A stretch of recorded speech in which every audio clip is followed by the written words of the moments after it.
Okey.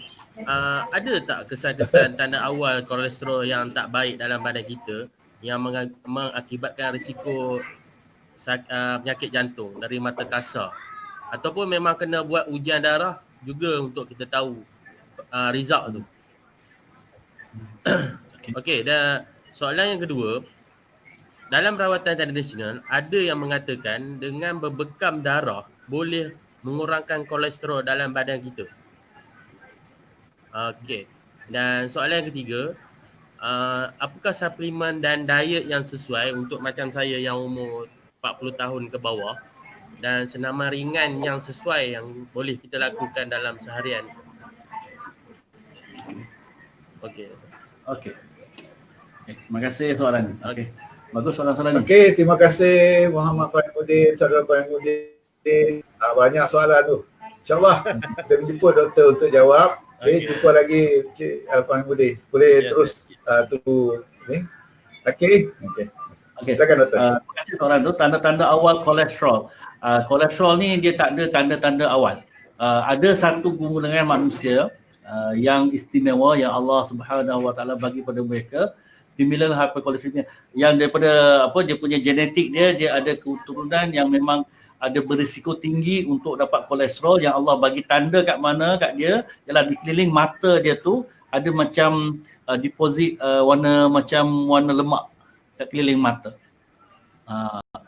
Arwah mak mertua saya dia ada. Ini Allah bagi kurnia kat dia orang ni, dia ada satu tanda dekat mata, keliling mata, yang mana nampak tak elok, tapi dia sangat bagus peringatan bahawa dia ni memang ada risiko untuk dapat kolesterol yang tinggi. Hanya golongan ni lah, okey. Tapi tak semestinya mereka ada kolesterol yang tinggi. Dia ada risiko untuk kolesterol tinggi, Allah bagi tanda kat keliling mata. Kenapa jadi macam tu? Jangan tanya banyak lah. Allah punya kuasa, Allah bagi peringatan pada kita. Tapi selain pada yang tu, tengok rupa orang, kita tak tahu kolesterol mana tinggi, kolesterol mana rendah. Dia tak ada tanda-tanda dan kadang-kadang dia terus meletup. Jadi inilah kolesterol ni kita kena ambil cakna, kena periksa. Cara nak tahu kita ada masalah kolesterol, cara kita nak tahu kita ada masalah buah pinggang, cara kita nak tahu kita ada masalah hati, ambil darah. Dia tak ada cara lain. Jadi umur 40 tahun dan ke atas tu dah layak dah untuk ambil darah untuk cek balik. Jadi tak ada cara mudah kecuali yang saya kata tadi tu, familial hyperlipidemia tu, yang mana dia ada tanda-tanda kat mata. Kalau janganlah tendung mata orang lepas ni tapi dia ada sekarang tu memang ada. Di keliling mata dia tu ada macam ada sikit deposit, ada sikit macam tumbuh kulit lebih yang warna dia macam warna keemasan sikit. Itu tanda orang ada masalah kolesterol dalam keluarga dia. Okey. Soalan yang kedua tentang bekam. Saya sangat-sangat bersetuju dengan apa juga rawatan yang Rasulullah SAW buat. Kita punya akal ni tak cukup tinggi nak jangkau pengetahuan yang ada dalam kepala Rasulullah SAW. Ilmu yang Rasulullah SAW ada ditunjukkan oleh Allah Subhanahu Wa Taala pada Rasulullah SAW. Semua ilmu ditunjuk pada Rasulullah SAW. Tak ada manusia yang boleh lawan, tak boleh manusia yang dapat capai apa yang Rasulullah tahu. Ilmu dunia dan ilmu akhirat. Okey. Bekam Rasulullah buat. Mesti ada 1001 jenis kebaikan dalam bekam. Bukan saja dalam kolesterol dan masalah-masalah lain pun mesti ada kebaikan yang doktor-doktor masih belum cukup pandai untuk unlock dia punya secret. Jadi buatlah bekam. Buatlah bekam, tak ada masalah dan insya-Allah dia akan menolong banyak menyelesaikan masalah kita. Tapi saya nasihat satu, buat bekam ke yang apa-apa perubatan tradisi Islam yang lain, tolong buat sebab ini sunnah Rasulullah SAW dan bukan sebab nak buat ni sebab nak kurangkan kolesterol. Buat sunnah Rasulullah SAW, kolesterol turun sekali. Jadi buat bekam. Saya pun mencari-cari masa dan peluang. Saya selalu dengan kawan saya, baik saya nak buat bekam, tak buat lagi kami dua orang. Jadi buat bekam. InsyaAllah dia akan tolong kita banyak, bukan saja kolesterol dan yang lain pun dia akan banyak tolong kita. Permakanan sunnah dan sebagainya, by all means buat. Rasulullah buat tu betul lah. Cuma kita dia tak tahu secret dia kat mana. Okey. Dan soalan yang ketiga tentang suplemen dan juga senaman. Okey, untuk kalau kita punya jumlah kolesterol, cuma kita dia tak tahu secret dia kat mana. Okey. Dan soalan yang ketiga tentang suplemen dan juga senaman. Okey, untuk kalau kita punya jumlah kolesterol kita tak cukup tinggi untuk kita makan ubat, tak cukup kriteria untuk kita makan ubat, ini bolehlah kita makan suplemen. Kalau kita dah sampai tahap yang kena makan ubat, suplemen dah tak jalan. Okey, suplemen dah tak jalan. Jadi apakah suplemen yang sangat sesuai untuk kolesterol? Nombor satu ada beberapa. Nombor satu ialah oat.